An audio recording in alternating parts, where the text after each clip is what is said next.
You want this one? Hi, everyone. Thank you for coming out, especially during this busy time. My name is Zach Freed, and I'm a 2L here at GW. I want to thank ChairCon's Chief of Staff, Professor Kovacic, and especially Alejandro Ibarra for their immense help with putting this event together. I also want to thank the competition enforcers, academics, and practitioners from Latin America in attendance. Thank you for joining us. We hope you'll all stick around for the part 2 in our mini symposium today, right after this event. Lina M. Khan is chair of the Federal Trade Commission, which enforces the nation's antitrust and consumer protection laws. Since joining the commission, Khan has focused on exercising the full suite of the FTC's statutory authorities, regularly engaging with and hearing from the public, and ensuring the agency is updating its tools and skill sets to tackle new market realities and next-generation challenges. Priority initiatives have included a proposed rule to ban non-compete clauses, scrutinizing dominant middlemen across sectors, protecting people's sensitive data from unchecked surveillance, and fighting for Americans' right to access affordable, high-quality health care. Prior to joining the FTC, Khan served as counsel on the U.S. House Judiciary Committee's Subcommittee on Antitrust, Commercial, and Administrative Law. She's a professor at Columbia Law School and a graduate of Williams College and Yale Law. Professor Bill Kovacic is the director of the GW Competition Law Center. He also served as FTC commissioner from 2006 to 2011, including as its chair from 2008 to 2009. He has advised many countries and international organizations on antitrust, consumer protection, and government contracts, and the design of regulatory institutions. So please join me in welcoming Chair Khan and Professor Kovacic.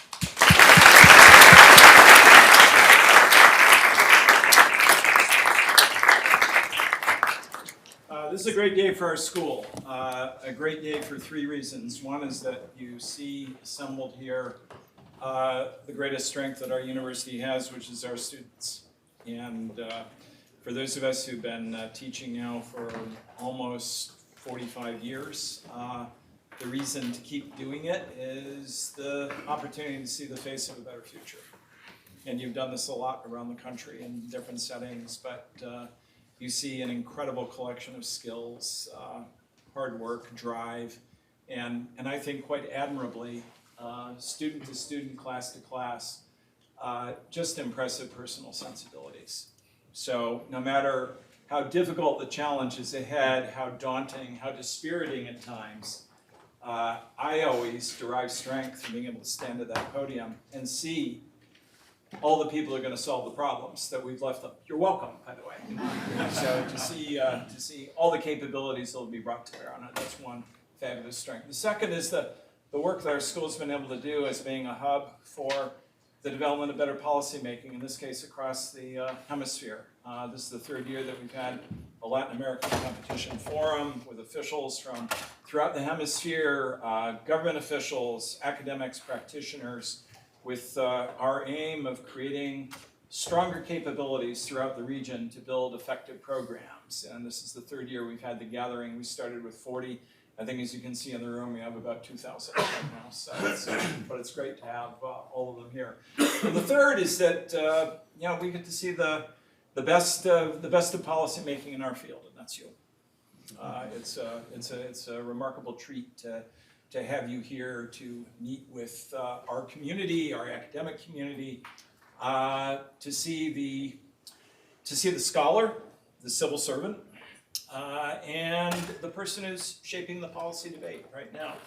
I tell the students, and they won't, I think, dispute me on this, that we have with us today, I'd say, the most prominent person in our field globally, and I've seen this again and again, without question, in my different travels. There's no question about it, and it's for the better to be able to see this. And the inspiration that you have brought to our field, especially to a new generation of students who will be working in the area, shows that you don't have to wait until you're 70 to do good work in this area. You can do it much sooner. So for all those reasons, this is as good a day as we'll ever have here, and we're glad to have you here. Thank you for joining us.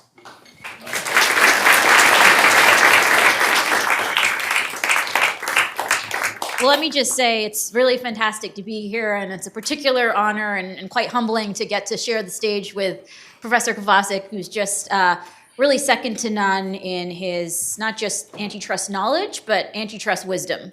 And I know I've benefited just enormously from conversations with him, have learned so much from his scholarship, and so really envy George Washington students to just have the opportunity to day in, day out learn from just such a esteemed and experienced and wise member of the antitrust profession. So thank you for inviting me and look forward to our chat. Thank you. And as an FTC bigot, I'm so glad to see you here from the FTC. There's another federal agency in town. They're wonderful. It's a great place, to be sure. I feel their sorrow at being second best. That's the only thing it's the only thing that concerns me about them. Just a little bit of a biographical tour for you. How did you come? What were some of the landmarks of your trip to the FTC? How you got there? So I had a bit of an unusual route to the FTC. I, throughout high school and college, wanted to be a journalist. I really admired how, at their best, journalists and reporters hold power to account. I came of age, both in the early 2000s, where our nation was going to war, was in college during the financial crisis, and was really interested in thinking through, how to hold power to account.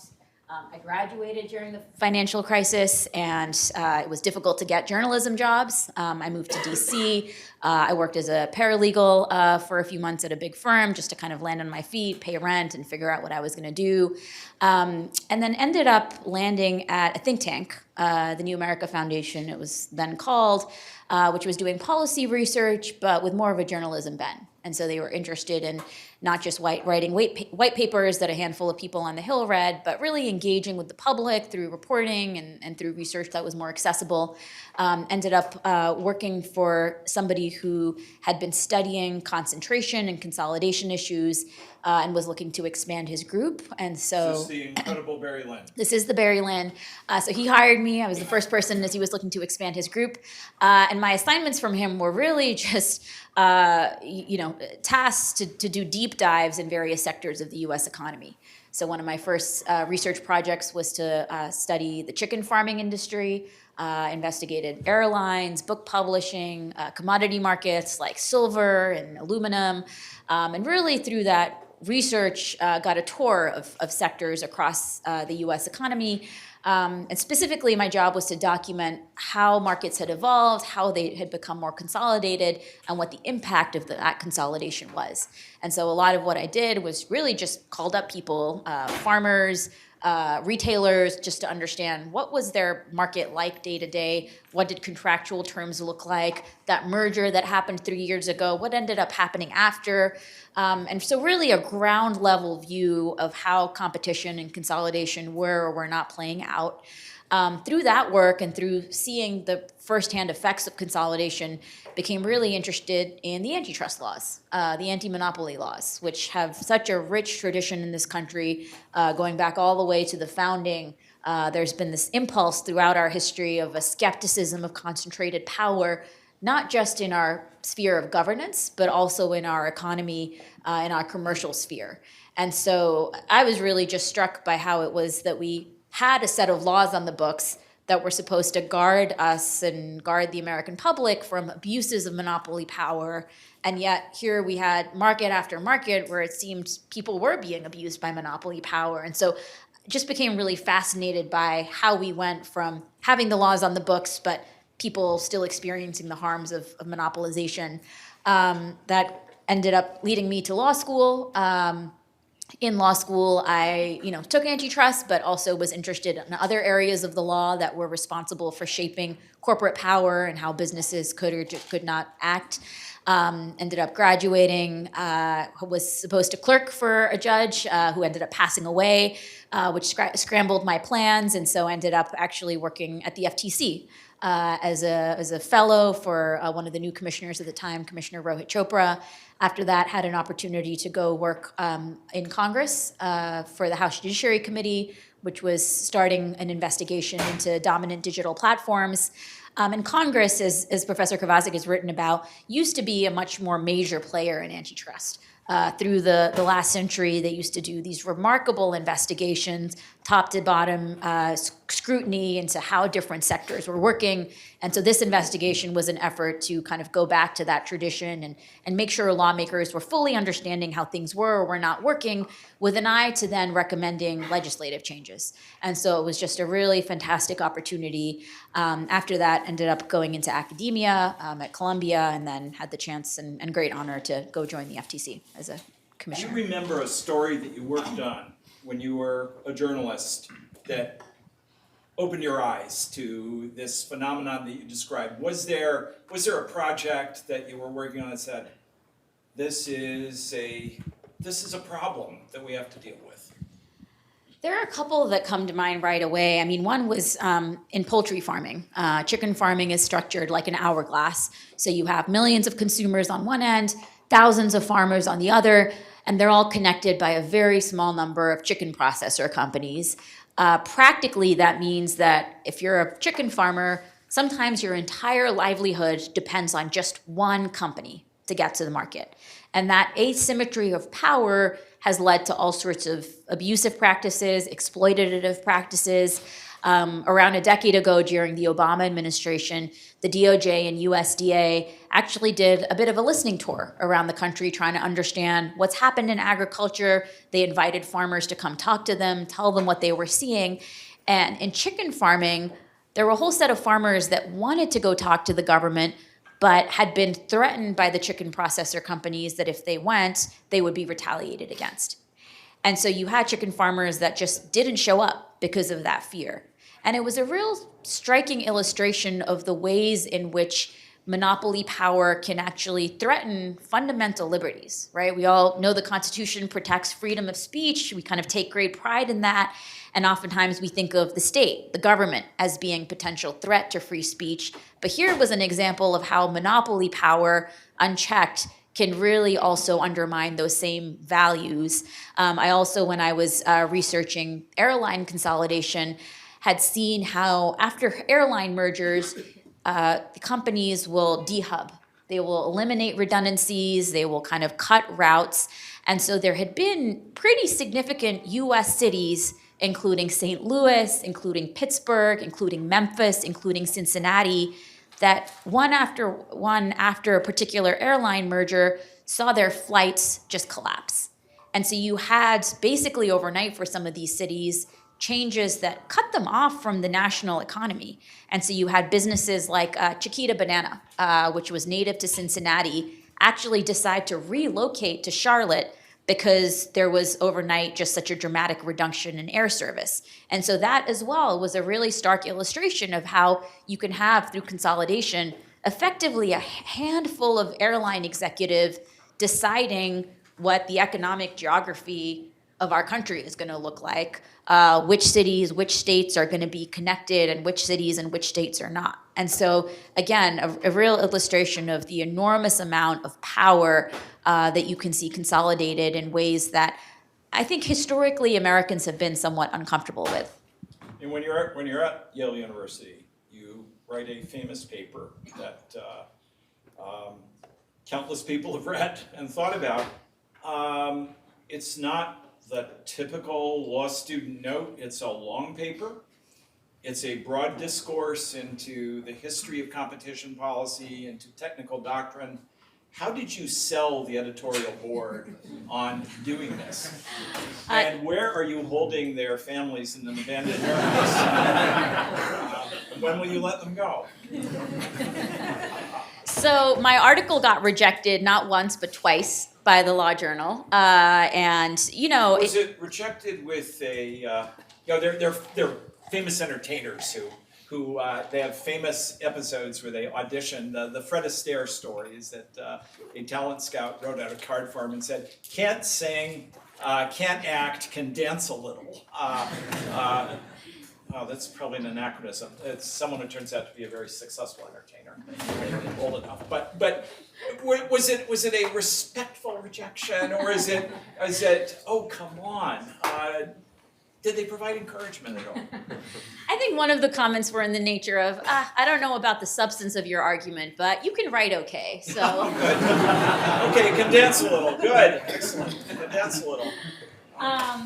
But I had come into law school having done some research and some reporting, talking both to investors as well as to some of the businesses that were using Amazon, and had set out to write this piece not as a way to write about a particular company, but to use the example of this company to tell a broader story of antitrust and the massive shift that had taken place. And what I viewed as certain blind spots that had emerged because of this paradigm shift. Blind spots that you see in a whole bunch of sectors, but potentially are most acute in digital markets, given just some of the unique ways that digital markets operate, the ways in which they can incentivize chasing scale and growth at the very earliest stages rather than chasing profit, the ways that they can incentivize, in particular, integrating across business lines such that you can see a whole set of dependencies emerge between businesses and a particular platform. And so it really was just a way to tell a broader story. But I mentioned to students that I think one of the greatest ways in which you can sort yourself out from the crowd is you can do research. You can write things at an earlier stage of your professional life that make a difference. And your work underscores that dramatically, that it's possible to do good research, to get a good topic, and to emerge in a way that doesn't require decades of effort. I mean, it's an astonishing story. And you did get them to take it the third time. They did. That's wonderful. I think to the time of your appointment to come forward, the Senate confirms you. You're sworn into office. The President designates you to be the chair, and barely 2 weeks later, you're in the White House. There's a famous ceremony where President Biden is signing an executive order on competition, the whole of government competition policy. He issues a statement. There is a famous photograph that I always use in class of the president handing a pen to a young person there who's about to take the pen. That doesn't happen to everybody when you do that. Was that a bit overwhelming to so suddenly be placed in this position of prominence so quickly after coming to the agency? I mean, there's no doubt that the whole trajectory has been quite surprising to many of us, even those of us doing the work. It was not too long ago that some of us, making the arguments that we were making were kind of, on the fringes of some of the policy-making conversation. And so to see how quickly things changed in terms of a recognition, as the president noted in the executive order, that it was time for a shift in how we were approaching competition and antitrust policy. I think the president effectively said, the pendulum swung too far. Following Bork was a mistake, and my administration is going to be shifting paradigms and making sure that across the board we are recommitting to open, fair, and competitive markets. And it was an incredibly important document, and there's a lot in there, not just at the level of the marching orders they're giving agencies, but the preamble really encapsulates a particular vision of competition and of anti-monopoly as a kind of key pillar of creating, liberty and democracy in our commercial sphere in the way that we strive for in our political sphere. I think it's also incredibly useful to have that type of signal, especially to agencies across the executive branch. Has that made a difference in what you're able to do? It has made a difference. I mean, the FTC is an independent agency, so the executive order gave suggestions to the FTC but could not direct us. The president can direct cabinet agencies. And so for agencies like the Department of Defense, the Department of Transportation, the Department of Agriculture, to be getting that signal from the White House has been incredibly important. It has helped facilitate kind of a deepening of relationships, a deepening of information sharing across agencies. And so, when we were investigating the Lockheed Aerojet transaction, major defense industry deal, the partnership from the Defense Department was absolutely critical. And it's no secret that in the past there had been some of these deals where antitrust enforcers at the FTC had concern, but the Defense Department had a more positive view of the deal. And it's very difficult as antitrust enforcers to try to go into court and then for the biggest customer of the defense industry, the Department of Defense, to stand up and say, no, actually, I'm in favor of this deal. And so actually being able to have that partnership, recognize that they did see concerns, kind of have that be as part of our case was absolutely critical, as just one example. Yeah, to have the ability to say, if you have any doubts, just read this again, where it says in the executive order, Department of Defense, this means you. So think about this. It's a great advantage. The other thing I'll note is it wasn't just a one-time document. There was a competition council that was created, comprised of leadership across the agencies, and the president convened the competition council at least twice a year. And do you sit for the FTC at those meetings? I do sit for the FTC, and so you're seated there. You know, the Attorney General is usually there. The head of all of these cabinet agencies are there. And so there's been an effort to create some accountability mechanisms, accountability metrics to say, we're not just signing this piece of paper and never following up. You all are going to come back here twice a year and tell the president what you've done over the last 6 months. And I think it's significant to have a place at the table for the FTC. It's an independent agency. It's not part of the cabinet. But to have a seat at the table of those discussions and to be seen as part of the larger conversation, that's a significant step too. That's right, and it hasn't just ended with the one competition EO. There have been subsequent executive orders, including on artificial intelligence, including on issues around data security. And so, you know, I've been really pleased that we've been able to make sure the FTC continues to have a seat at the table on all of these major policy issues where the agency just has decades of expertise and experience that we want to make sure is being heard. Yeah, it's impressive to have the head of state show that kind of interest. The minutes of the FTC's meetings in its first year say that Woodrow Wilson walked from the White House to the FTC's offices and just dropped in for FTC meetings on 3 occasions. It's not a florid description. It says President Wilson came to our meeting next, but just dropping in to hang around. We do have a nice balcony, so. Yeah, it's a great balcony. A balcony from which at times I thought of throwing some of my colleagues off. But my concern was it wasn't that far down, so that when you go up higher. But those are the days when I thought that 5 commissioners was 4 too many. Those feelings went away quickly. There you are. There's the opportunity in an agency with formidable authority to make a difference. At a high level, at the time and since when you define what I want to do with this job, the difference between having the job and doing something with it, at a high level when you think about your aims, what do you want to do? I mean, there are 3 principles that have been animating our work.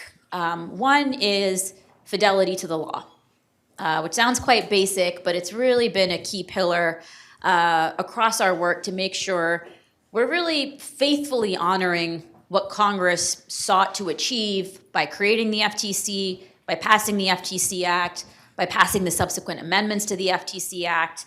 Professor Kovacic has written extensively about the unique features of the FTC Act and the way that the FTC was created as a complement to, not a substitute for, the Department of Justice, and how there are certain unique features of our authority, including Section 5, which prohibits unfair methods of competition. Those words, unfair methods of competition, are distinct from provisions in the Sherman Act, provisions in the Clayton Act. There's certain limits on the FTC. We don't have criminal authority. Our remedial powers are more limited, but we also have more flexibility in terms of the conduct that we can reach, in terms of the market studies that we can do. And so we've gone back to first principles, tried to give honest meaning to what unfair methods of competition means. We've also, another key pillar has been wanting to make sure that we are updating our tools and applying the law in a way that's matching the reality of how businesses are operating in the year 2024. And so making sure we're fully understanding all of the learning around digital markets, doing things like bringing more technologists on board. We created an Office of Technology. We now have data scientists, data engineers, AI experts that sit down alongside our economists and our lawyers that are doing the investigative work. We've also been, upgrading the merger guidelines. We're upgrading the HSR form. And so updating tools and frameworks to match commercial realities has been a key pillar. And then third has been engaging with the public. I have a great honor of being a public servant. The FTC serves the public. And, making sure that we're not being insular. We're not just hearing from fancy lawyers in DC, but we're actually hearing from the broader public about what are the pain points that they're experiencing. We do now regular open commission meetings where there's a portion where anybody in the country can sign up and come talk to the FTC commissioners. We also have been doing listening sessions around the country, including on particular deals. And so that's been key both for explaining to the public what work the FTC is doing, but also to hear and learn from them, which also informs how we go about, prioritizing which matters we're going to be looking at and which sectors to be looking at.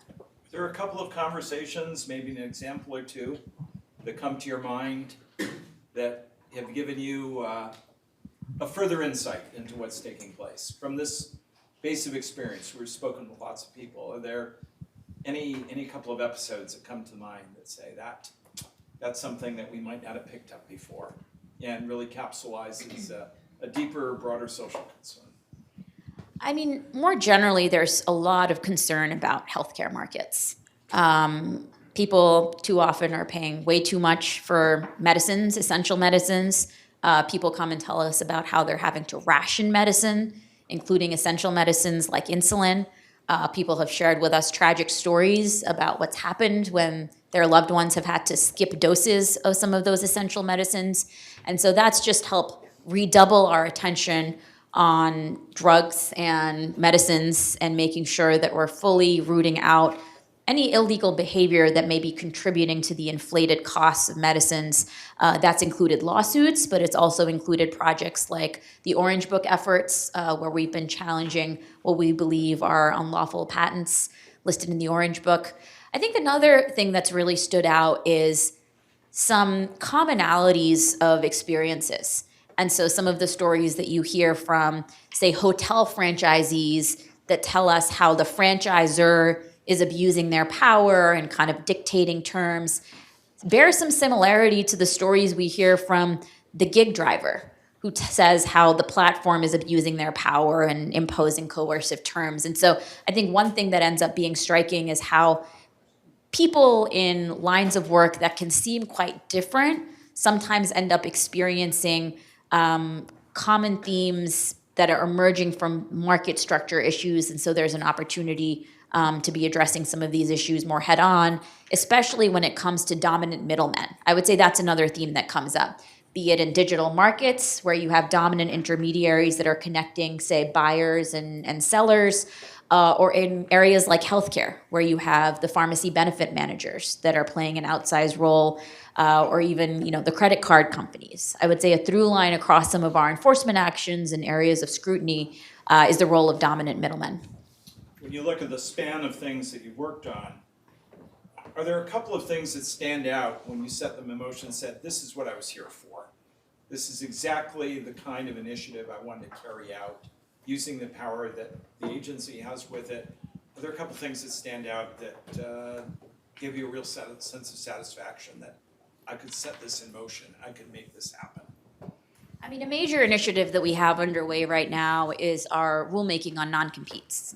So we promulgated a rule last year under 6G of the FTC Act, which gives the agency the authority to promulgate competition rules. That followed certain enforcement actions that we had taken, saying that non-competes can violate Section 5 of the FTC Act. So we put out this proposal in January 2023. We got over 22,000 comments in response from people across sectors, across income levels, from janitors, security guards, fast food workers, hairdressers, veterinarians, tech engineers, doctors, nurses, I mean, really just a stunning portrait of people across professions in America, and some really devastating stories about how non-competes had affected their lives and harmed them. We've heard from people about how there were comments from a bartender who was forced to sign a non-compete when they were accepting their job, ended up experiencing harassment and abuse on the job, but when they wanted to leave to go take a job with a rival, couldn't do so because of the non-compete. We heard stories from doctors that wanted to serve their patients, but when they tried to switch jobs, were not able to do so, and so ended up having to uproot from the state, go change states, deprive their communities of their service. And so it's just given a really palpable sense of how these non-compete clauses, which have proliferated across sectors, across income levels over the last couple of decades, are really affecting people's day-to-day lives in a very tangible, material way. You've touched on this some, but when you think about the FTC, which has a special configuration, a lot of capabilities, what would you see being an FTC that realizes its destiny with respect to the application of all of these capabilities? What would that look like? I mean, it's no secret that Congress gave us a big job. And so we've been looking, just going through first principles, reading the FTC Act, looking at every provision. There have been some provisions that we've been surprised that people didn't really focus on, and trying to give effective to those. That includes Section 5 on the unfair methods of competition. It includes Section 6G on rulemaking. It includes provisions that allow the FTC to revisit and modify consent decrees when the underlying circumstances have changed. There's some litigation ongoing around this where we've gotten, courts, both the DC district level as well as the DC Circuit, affirm our authority to do that. 6B of the FTC Act, gives the agency the authority to conduct market studies, not necessarily in a law enforcement context, which historically the agency used to produce reports and research that had a huge impact, right? I mean, you look at the report that the FTC produced in the early 1920s, unpacking the meat trusts. I mean, we have volumes in the FTC library where you kind of take out fold-outs where they map out what the meat trust structure looked like, which ended up then informing the Packers and Stockyards Act.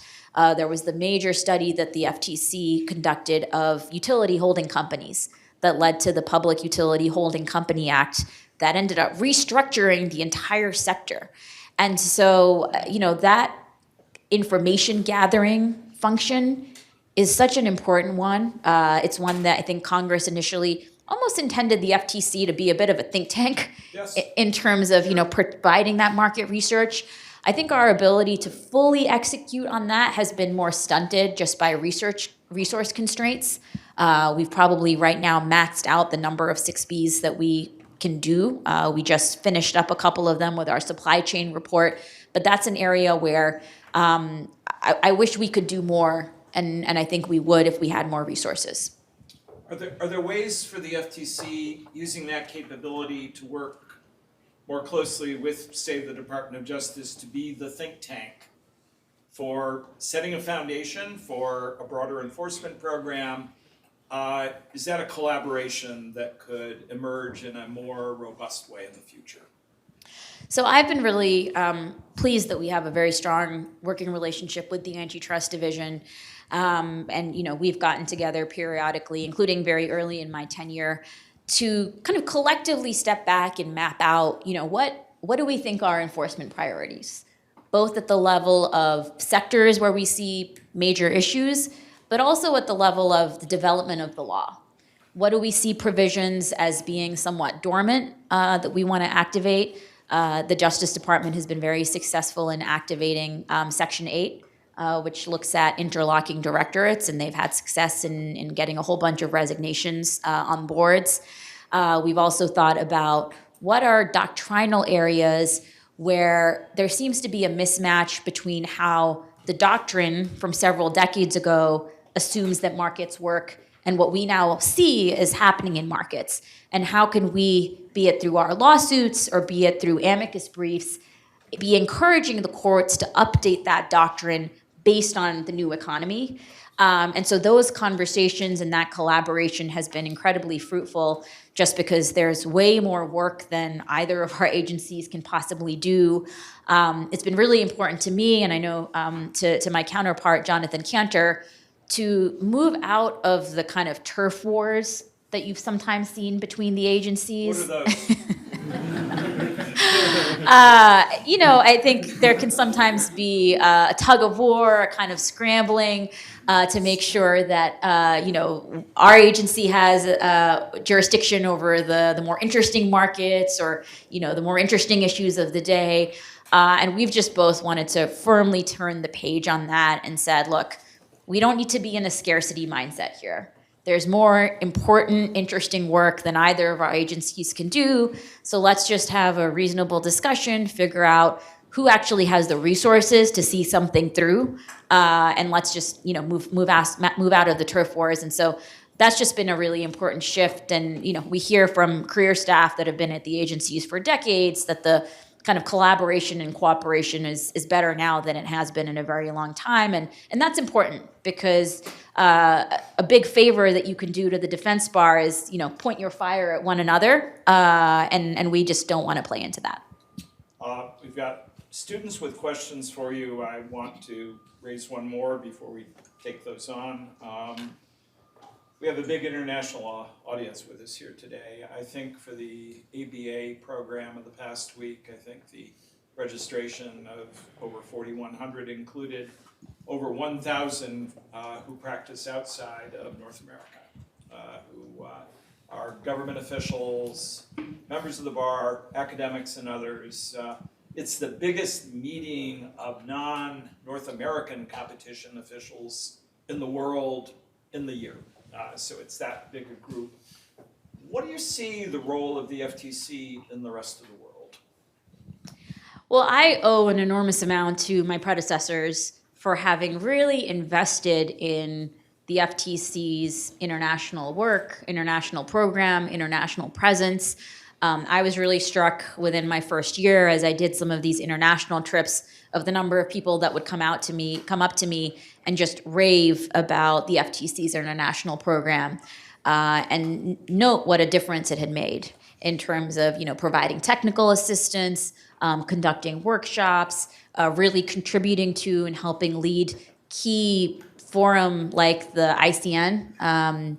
And so, I just have the honor and privilege to kind of continue building on that legacy and that infrastructure that's already been in place. And, it's been interesting in the last year or so, there's been some pushback, some allegations of impropriety where the idea that the FTC and DOJ are working closely with international counterparts has been spun as some type of nefarious ploy. To cooperate, which has been really interesting because public agencies cooperating with each other in ways that the business community for decades was pushing for. Yes. Asked for. I had our staff kind of show me letters from the ABA, from the Chamber of Commerce, from a whole bunch of business groups in the early 2000s, hailing the DOJ and FTC and urging them to work much more closely with counterparts in Europe, with counterparts across the world. And so it's been really striking to see that shift in tenor. But look, I think it's probably just a mark of the effectiveness of that cooperation, of that close alignment that we're now starting to see. Yeah, it's not quite right to surprise anyone by saying there's hypocrisy in Washington or in our field, but sometimes there's a vintage that's so special that you want to savor it. This is one of them, to be sure. And I'd say one thing that strikes me in the larger international world is how the focus, as you drew attention to it, on things like non-competes, no poaching arrangements, these specific concerns have stimulated a debate elsewhere. That is, there's the power to alter the policy agenda simply by giving prominence to these issues, and that's a big leadership role too. I appreciate your saying that. I think we've seen that internationally, but also among states. So the FTC taking action on non-competes, on issues like right to repair, on issues like junk fees, we've seen has also spurred some state legislation. Yeah. We have our students here. Students get priority for questions. What would you like to ask the chair of the Federal Trade Commission? Hannah. And if you could, just identify who you are, where you are in our program. Hi, good afternoon. Thank you for being here. I'm Hannah. I'm a 3L. I'm one of Professor Kovacic's students. I'd like to ask you briefly about climate. At the spring meeting this morning, you mentioned that there are no exceptions to enforcement for ESG programs, no sustainability-based offenses, and only Congress has the authority to draft explicit exemptions. You've also noted in the past, and forgive me for paraphrasing you to you, that one of antitrust promises is that old statutes have the flexibility to allow doctrine to be updated for new issues, that the FTC can be forward-looking in anticipating problems. To be very blunt, the more time I spend in Washington, the less confident I am that Congress will ever take sufficient action on climate. With that in mind, does Come on, Hannah. It's been almost 3 years, Professor Kovacic. So in that case, doesn't the FTC, with its mission of protecting competition and consumers, have an obligation to be forward-looking, to be flexible enough to consider the devastating consequences of climate on competition, companies, and most critically, consumers?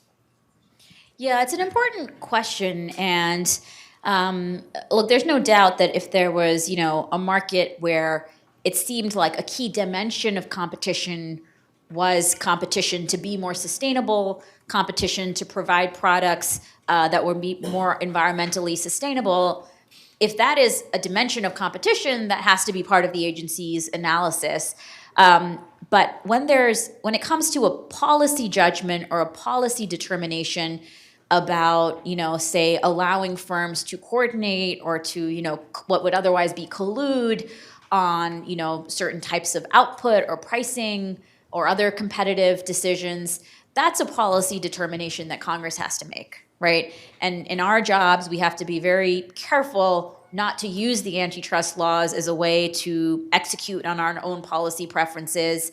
And I think that's different from giving effect to policy preferences that Congress has noted. So one example is that the Clayton Act exempts workers, exempts labor from antitrust prosecution when workers are trying to come together to collectively organize. That's a policy preference from Congress that we seek to honor and do so regardless of whether workers are characterized as employees or whether workers are characterized as independent contractors.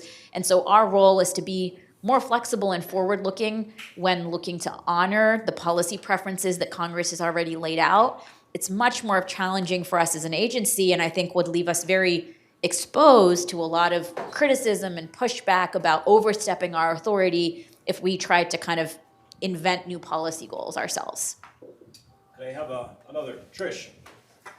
Hi, I'm Trish Dries. I'm a 2L. Thank you so much for being here. I had sort of a broader question about your change management style. I know that some of your ideas for policy reform have been labeled, maybe mistakenly, as radical. How do you, as a leader, overcome institutors that the FTC is moving too fast or too drastically? It's interesting. I mean, the way I look at our agenda at the FTC is that it's actually very conservative. We're really looking back to go back to the rule of law, to really look at the original text of the statutes, and to really honor Congress and Article 1 of the Constitution as the key policymakers. I really worry about some radicalism of the past when there were decisions to really go off course, to really substitute enforcers' judgment for that of Congress, to decide that we're just going to ignore certain provisions of the FTC Act or ignore certain statutes like the Robinson-Patman Act. And so it's really those types of decisions that create a lot of anxiety for me and make me worry that that's not really my faithful, execution of the job that Congress has given. Sometimes there were reasonable explanations for why some of those choices were made, but I think it led to a situation where, there were democratic accountability questions in a very serious way, in ways that Congress was asking about as well. And so making sure that we are kind of returning to the original vision of why the FTC was created, looking at the text of the statute, going back to those first principles has been key. How you institute and affect change is an important question, and institutional change management is a really important skill. And I've been really grateful for members of our team who've kind of come from having done some of that institutional change management. The FTC is enormously lucky to have a really, really talented set of career civil servants, and of course we couldn't do any of the work we do without them. Thank you. One more. Stephen. I'm not a student, is that fine? Sorry, that's very Recent, almost, just recently, please. I missed you before. Hi, my name is Shay Choi. I'm 3L. I was also a Professor Kovacic student last year. I just had a question about, I guess it goes back to like the sort of like international enforcement dynamic of antitrust law.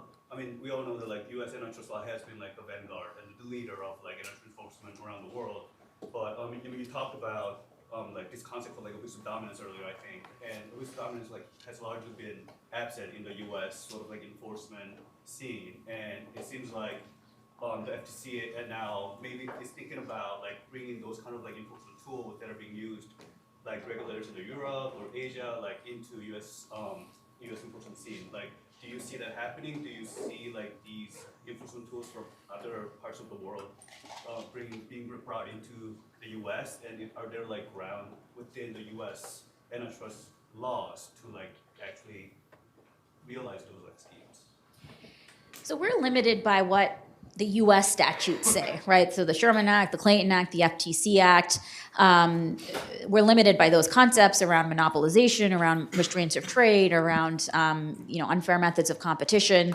And so while we can learn from the experience of the European Commission with the abuse of dominance, or Japanese enforcers that have this concept of abuse of superior bargaining power.